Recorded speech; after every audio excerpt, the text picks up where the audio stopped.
So, ja, aber sag mal deine Frau. All right. So, first things first, guys. How are you? Good, very good. Tour life, but doing good. Okay, good to hear. So, I don't have a lot of time, so I'd like to jump straight into it. Sure.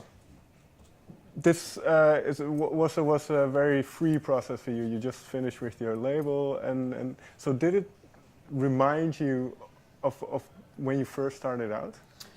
Totally, yeah. We kind of like, it felt like going back to the roots. It was just the four of us, like kind of back in the day when we founded the band in like that's like 17 years ago, right? Yeah, super long. Yeah, it felt a little bit like the beginning. We were just being super free and we just did whatever we wanted to do. We produced ourselves, we wrote ourselves, like nothing else was important. It was just, we were just focused on making music that we love and that we want to do, and nothing else mattered. And I saw a picture on your Instagram which had the four of you on it when you were quite young. I don't know if you know which one I mean. Yeah. But so if seeing that picture and then going through those memories, what was making music like back then? It was simpler, like it was just easy because it was just about making music, like nothing else mattered. And then sometimes, record companies and, the music industry makes it very complicated, Right. And I feel like success, of course. and as well, success, yeah. So I think the challenge is to keep the simplicity and the reason why you started out, and that is because you enjoy music. Right. And we kind of wanted to go back to that. Like, we enjoy music, and this is why we do this. This is why also we announced the tour before we even finished the album, is because we wanted to play. We're like, yeah, we need to go back on the road. Like, we want to play. We didn't want to spend too much time with, record company bullshit, Sure.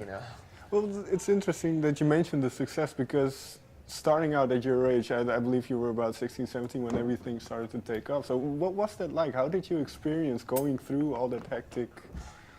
I mean, it was a crazy time when we were 15 and we had the first song Monsoon went #1, and it was a crazy time, Right. But looking back, it's we grew up with this, so it's like it's a little twisted. Like I'm looking back at this and it kind of like feels, because it's so long ago, it's 12 years ago, and it feels like a different life a little bit, But at the same time, we grew up with this. Since then, we're not doing anything else, Right. Since then, we're touring. Since then, we are writing, producing music, and our whole life is built around that career and that band, and since it took off when we were so young, it's our life, And I'm now going into the new album and being as free as you were, and then going back to the beginning, kind of that feeling of it. Where did you start? What was it? A song? Was it a sound? Where did you start? I mean, we kind of took confidence from the last record because we kind of started out on the last record to produce and write so much more on our own and have less people involved, even though there were a lot of other people. So there were still compromises here and there. And we just realized more and more that it's annoying to us. Like, we didn't want to do that anymore. It's just too many egos and too complicated. And we went in the studio just by ourselves, and in Berlin actually, just the four of us. We were eating pizza, we were watching TV, and we just chilled. And we were listening to music. Like, we were listening to playbacks Tom started, and we were just hanging out. And then we wrote the first 4 songs, and Boy Don't Cry was one of the songs, and we just loved that song so much that kind of like we knew, okay, this is the way to go. Like, this feels right. This is where we're gonna take this. Do you remember that moment then with Boy Don't Cry in the studio when you thought, okay, this is it, now do you remember what the feeling was? Yeah, I remember we that night we drove home and we were all like, wow, this is something. Like, we have something that's really good. It was almost scary because we all loved that song so much in that moment that we were like, wow, how are we going to do this? Like, we wrote such a big song or such a good melody. How are we going to top this, Because we kind of felt like, oh, wow, we already wrote our first single. Right. But then, of course, other songs happen and everything evolves. And then funny enough, we kind of forgot about that song. But now that the album is out, people love that song so much, and the response to that song is the biggest. So it's funny because it was the first track we wrote. And like you say, you have Boys Don't Cry then, and it kind of functions as a catalyst to where you want to go. At what point in the process did you feel like, okay, now we have an album? Because in a sense, you can write forever. Right. I mean, we kind of decided that late because we announced the tour and then we asked ourselves, do we want to drop an album before that or not? And then we had those 10 songs that we felt like this is the 10 songs we want to put on a record. There shouldn't be more, there shouldn't be less. This is exactly how many songs, and this is exactly these songs we want to put on the record. So I can finish them. I can finish them up. Let's do it, you know. And because you know you have a status where they're just lying around as demo versions, but I felt like we were pretty far in the process of producing those 10 songs, and so we decided to do it. And then I think we had like 1 or 2 months left to finish it, and we just did it.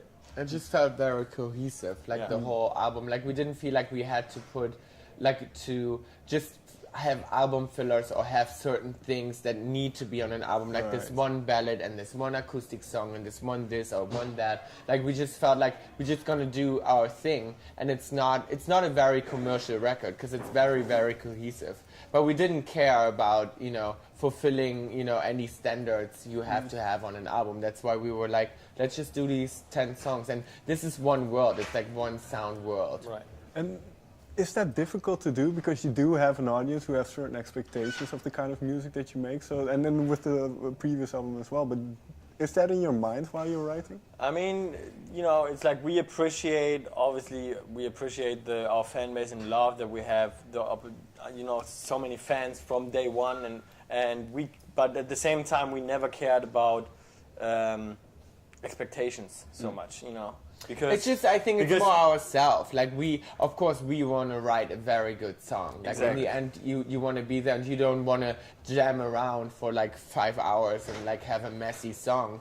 You want to write something good, and writing a good pop song, that's a cool pop song, and it's, you know, that's tough. Like it's pretty tough. And of course you want to write a strong record. Like I want to write a very strong song that's stuck in people's head and they can't get it out. And I think that worked fine with What If. Like What If is the song that I was like, once you hear that song, you probably can't get it out. I mean, that worked pretty well with a few people. Well, let's go into What If then. Do you remember and for this song lyrically, what kind of sparked that track? No, it's funny because we had this song for so long, and then for me to find the melody in the chorus took so long. Okay. I had the verses first, and then I couldn't come up with the chorus, and it was really tough. Like that song took a while. We had a lot of different versions, and we recorded it in the phone. Yeah, we had different versions, and then it was really one of the last tracks we finished for this album as well, because I couldn't come up with the chorus, and I couldn't come up with this one hook I wanted. And then actually, like, you know, very far along the album process, I had the idea to that song because I was at a party and I missed out on that chance, and I saw someone that I liked and I didn't say something, and I was so mad at myself, and I was like, what if that was my person? So that's how I wrote the song. This is how it happened. Like after that party, I came up with that line, and then we took our dogs for a walk, and then I had the vocal melody, yeah. And well, we talked about the fans already, but and you can see it outside, and it's everywhere, I suppose, where you go. And this is going to be difficult to answer, but do you know why you have such loyal fans? I don't know. I feel like, I don't know. I mean, I think it's a lifestyle.